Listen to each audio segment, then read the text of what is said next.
안녕 친구들. 오늘도 세상의 온갖 잡지식을 탈탈 털어줄 똑똑이야. 다들 전쟁하면 뭐가 먼저 떠올라?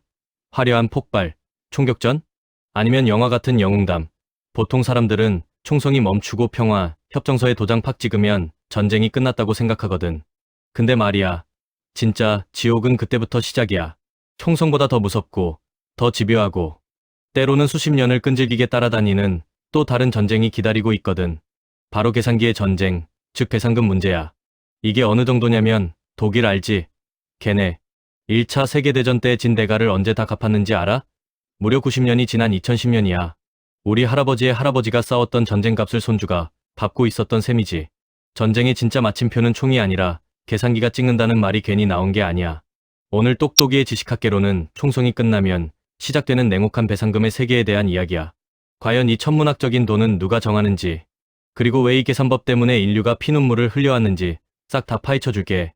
영상 시청 전 구독, 좋아요, 알림 설정 부탁드립니다. 여러분의 관심은 영상 제작에 큰 도움이 됩니다. 자, 그럼 이야기가 시작됩니다. 1. 고대판 현피의 결과.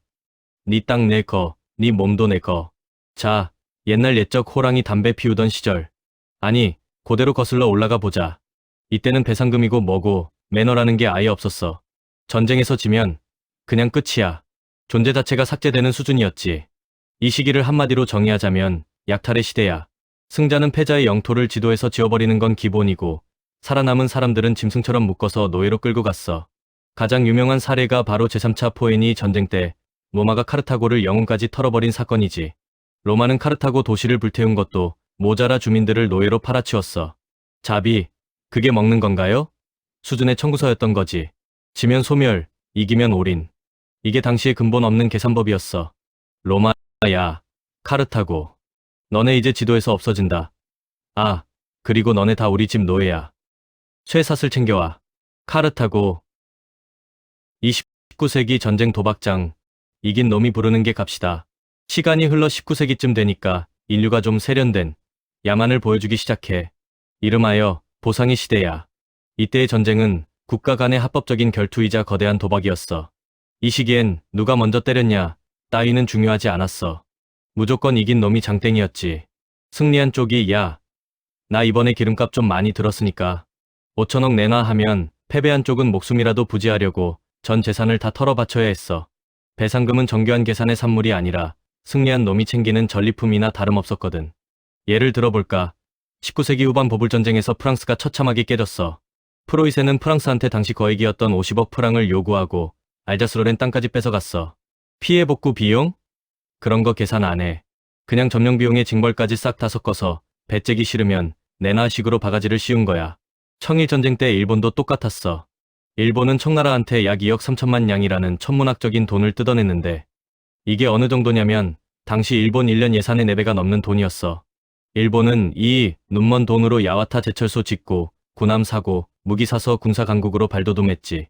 과거엔 노예로 끌고 갔다면 이젠 돈으로 패전국을 거덜내는 변이 된 약탈로 진화한 셈이야. 3. 20세기. 복수심이 낳은 괴물 히틀러. 근데 20세기에 들어서면서 인류는 현타를 세게 맞게 돼. 무기가 너무 좋아지니까 전쟁 한 번 했다 하면 인류 전체가 멸망할 수도 있겠다는 공포가 생긴 거야. 이제 전쟁은 이긴 놈의 권리가 아니라 평화를 깨뜨린 불법 범죄로 제정이 됐어. 그래서 돈의 이름도 판돈이 아니라 망가뜨린 걸 원래대로 고쳐놔라라는 의미의 배상으로 바뀌게 되지. 가해자의 책임을 묻기 시작한 거야. 그 첫 시험대가 1919년 베르사유 조약이었어. 연합국은 독일한테 민간인 피해까지 싹 다 계산해서 갚아 라고 청구서를 내밀었지. 근데 문제는 이 계산기가 정의가 아니라 복수심으로 돌아갔다는 거야. 청구액이 독일 1년 GDP의 2배인 1320억 금마르크였어. 독일야, 이건 좀 너무한 거 아니냐? 우리 밥은 먹고 살아야지. 연합국 어쩌라고? 너네가 망가뜨린 거잖아. 다 갚을 때까지 숨 쉬지 마. 결과는 어땠게? 독일 경제는 그대로 나락을 갔고 굶주린 국민들의 분노를 먹고 자란 게 바로 히틀러라는 괴물이었어. 가혹한 청구서가 또 다른 전쟁의 씨앗이 된다는 걸 인류는 뼈아프게 깨달은 거지. 사걸프전의 국제정산사무소 회계사가 총보다 무서운 이유. 인류가 바보는 아니잖아. 독일 사례에서 배운 게 있었지. 복수심으로 계산기 두드리면 조진다. 그래서 1990년 걸프전 때는 차원이 다른 정산 방식을 보여줘. 이라크가 쿠웨이트를 침공했다가 패배하자 이번엔 승전국이 아니라 유엔이 나섰어. 유엔은 먼저 이라크 내가 가해자 맞지? 라고 책임을 확정한 뒤 유엔 배상위원회라는 거대한 국제정산사무소를 차렸어. 여기에 투입된 사람들은 군인이 아니라 회계사, 변호사, 손해사정사 같은 전문가 집단 수천 명이었지. 이들은 피해를 A부터 F까지 등급을 매겨서 관리했어. 여기서 소름 돋는 포인트는 철저한 약자 우선의 원칙이야. A등급 피난민 살고 잃고 도망친 사람들에겐 증거가 좀 부족해도 확인만 되면 1인당 최대 $5,000를 즉시 쐈어. 국가나 기업보다 평범한 사람들의 일상을 먼저 챙긴 거지. B에서 C등급 개인 가족을 잃거나 집이 부서진 사람들에게 우선권을 줬어. 물론 사망증명서 같은 증빙 자료가 없으면 가차없이 금액을 깎았지만 개인에겐 우호적이었지. D에서 F등급 기업 정보 덩치 큰 놈들은 맨 뒤로 밀렸어. 특히 기업 손실은 아주 꼼꼼하게 따졌는데 공장 복구비는 물론이고 문 닫은 동안 못 번 수익까지 다 계산했어. 하지만 이중 청구는 절대 안 봐줬지. 결과가 대박이야. 전 세계에서 들어온 청구액이 3,500억 달러 약 500조 원이었는데 전문가들이 영수증 검토해서 최종 승인한 건 520억 달러뿐이었어. 청구액의 15%만 인정된 거야. 뻥튀기 된 피해들을 싹 다 걸러내고 진짜 영수증에 적힌 손실만 인정해준 거지. 게다가 돈 마련하는 법도 영리했어. 독일 때처럼 나라를 망하게 하는 대신 이라크의 젖줄인 석유 판매, 대금의 일부를 강제로 떼어 배상기금에 쌓게 했거든. 가해국 경제는 살려두면서 피해자 돈은 수십 년간 확실히 챙긴 거야. 이 정사는 31년이 지난 2022년에야 끝났어. 무려 150만 명에게 돈이 전달된 뒤에야 걸프전은 진짜 마침표를 찍은 거지. 오배상의 딜레마. 영혼의 상처는 얼마입니까? 이렇게 보면 현대적인 배상 시스템이 완벽해 보이지. 하지만 현실은 그렇게 만만치 않아. 유엔의 걸프전 정사는 일종의 기적이었거든. 승패가 확실했고 이라크의 석유라는 확실한 지갑이 있었기에 가능했던 일이야. 만약 이 세 조건 중 하나라도 빠지면 계산기는 먹통이 돼. 승패가 모호할 때 요즘 전쟁은 누가 가해자인지 우기면서 수십 년간 싸우는 경우가 많아. 서로가 서로에게 청구서를 내미는 상황에선 회계사가 할 일이 없지. 패전국이 빈털터리일 때 가해자가 갚을 능력이 아예 없으면 어쩔 거야? 억지로 뺐으면 또 다른 히틀러가 나올 거고 면제해주면 피해자가 억울하잖아. 가격을 매길 수 없는 손실. 이게 제일 가슴 아픈 부분이야. 폭격으로 사라진 수백 년 된 유산, 그리고 전쟁터에서 사라진 어느 청년의 50년 미래. 이걸 얼마로 책정해야 할까?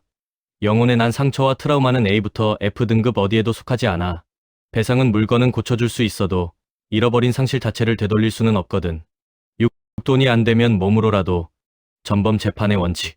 그래서 인류는 돈으로 안 되는 영역을 위해 또 다른 싸움을 준비했어. 바로 전쟁 범죄자 처벌이야. 배상금이 부서진 유리창 수리비라면 처벌은 그 유리창을 깬 놈을 감옥에 보내는 것이야. 돈은 국가 금고에서 나오지만 형벌은 가해자 개인의 삶을 구속해. 국가 명령이라 어쩔 수 없었다라는 핑계는 2차 대전 이후 니른베르크 재판에서 이미 박살났어. 지위가 높든 낮든 보편적인 인권을 짓밟으면 국가라는 장막 뒤에 숨을 수 없다는 반인륜. 범죄 개념이 세워진 거지. 오늘날 독일 검찰이 90세 넘은 나치 부역자를 끝까지 추적하는 이유. 돈은 다 갚으면 끝이지만 생명을 파괴한 죄에는 공소시효라는 마침표가 없기 때문이야. 지금 이 순간 시험대에 오른 국제법 러시아 vs 우크라이나. 자, 이제 이 지식을 가지고 지금 벌어지는 전쟁을 봐보자. 러시아와 우크라이나, 여긴 어떻게 될 것 같아? 책임 소재 명확해. 유엔 총회와 국제사법재판소는 이미 러시아의 침공을 불법으로 선언했어.